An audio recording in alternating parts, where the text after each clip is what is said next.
O sir, ano problema sir? Sir, medyo ano na ho, sakal na ho siyang malakbo. Siguro sa oil filter, medyo matumi na ho. Kailangan palitan ng oil filter. Tsaka Hindi naman siya nakadyot, di ko makadyot naman. hindi naman po. Pero yung pagka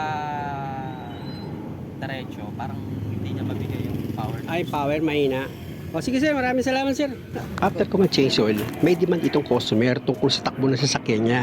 Kung narinig nyo naman, di ba? Sakal daw siya tumakbo. Madalas ko na itong ma-encounter, sabi nga nung iba, AGR, intake manifold. Pero hindi yun. Dito lang yung nagsisimula muna sa fuel filter. Yung tinuro ko mga boss, yung dalawang fuel hose niya. Gamit ang long nose, tanggalin nyo sa pagkakaipit sa clamp itong dalawang hose. Ayun, natanggal na, kaya lang kasama yung hose. Ito namang isang hose, itulak nyo lang ng long nose nyo pababa para matanggal siya. Tapos meron niya socket wire. I-press nyo lang, tsaka nyo hilahin para matanggal. O, tanggal na, di ba? Tapos pwede nyo natanggalin itong fuel filter assembly niya. Uga-ugain yan. Habang inuuga nyo, iangat nyo. O yan, o, di ba? Naangat nyo na siya.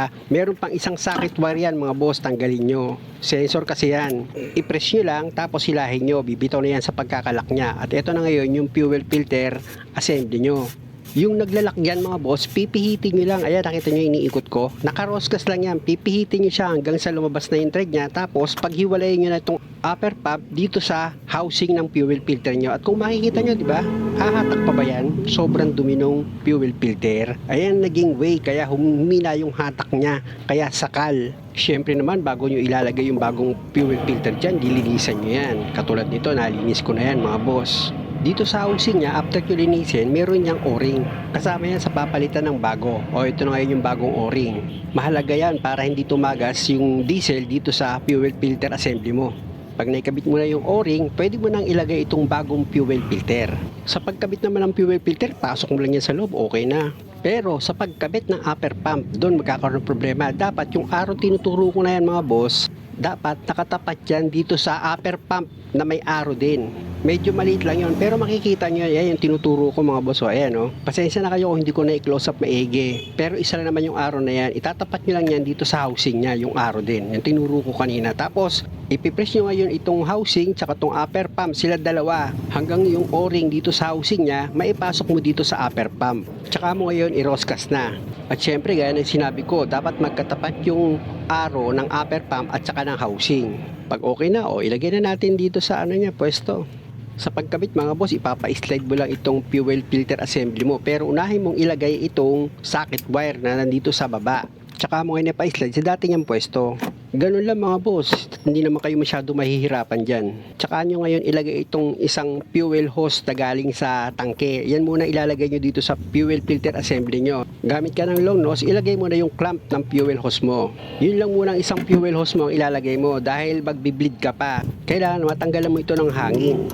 At paano mo malalaman kung wala na siyang hangin? Dapat buo na yung diesel na lumalabas. Mapapansin mo naman yun dahil itong bomba mo, titigas yan at yung lalabas na diesel, malakas na yung pressure.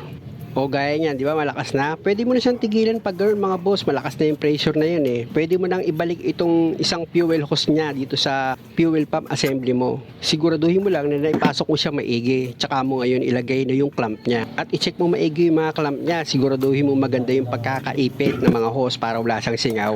Kasi pwede kang tumirik pag nagkahangin yan. Pag okay na, ilagay mo na itong isa pang socket wire niya. Tsaka mo punasan yung mga kumalat na diesel dyan para hindi naman nakakahiya sa'yo. Tapos i-try mo ulit siyang i-pump para sigurado ka na wala na nga siyang hangin. Tititigas naman yan eh. Pag matigas na, okay na. Ilapit ko. Ayan yung mga clamp niya na dapat kakabit ng maayos yan. Kaya ako nilapit para makita mo. Dalawa yan, di ba? Sana hindi ka nalito sa paggawa ko ng video at maayos mo maigi yung sasakyan mo.